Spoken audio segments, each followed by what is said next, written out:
Hmm. Dulu, hangpa nak makan nasi khabur. Dok reti nak makan. Pasal dok minat rasa sayur ulam hok banyak-banyak tu kan.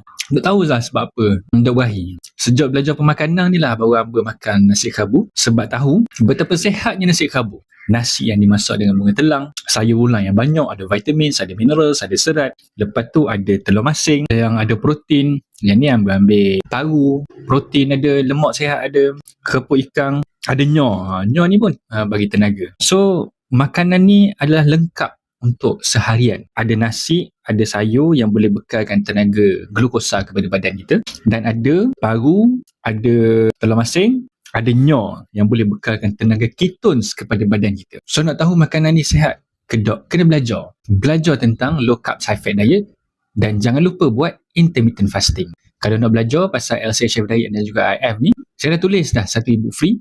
Link ada dekat bio ataupun cover foto profile saya. Download dan baca terus. Dalam 20 muka surat macam tu je. Makan-makan kurus.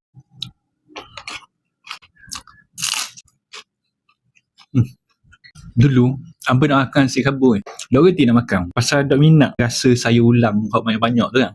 Dok tahu lah sebab apa. Dok berahi. Sejak belajar pemakanan ni lah baru hangpa makan nasi khabur. Sebab tahu betapa sihatnya nasi khabur. Nasi yang dimasak dengan bunga telang, sayur ulam yang banyak, ada vitamin, ada mineral, ada serat. Lepas tu ada telur masing yang ada protein. Yang ni ambil tahu, protein ada, lemak sihat ada, kerupuk ikan, ada nyor. Nyor ni pun bagi tenaga. So, makanan ni adalah lengkap untuk seharian. Ada nasi, ada sayur yang boleh bekalkan tenaga glukosa kepada badan kita. Dan ada paru, ada telur masing, ada nyor yang boleh bekalkan tenaga ketones kepada badan kita. So nak tahu makanan ni sihat ke tak? Kena belajar. Belajar tentang low carb high fat diet dan jangan lupa buat intermittent fasting.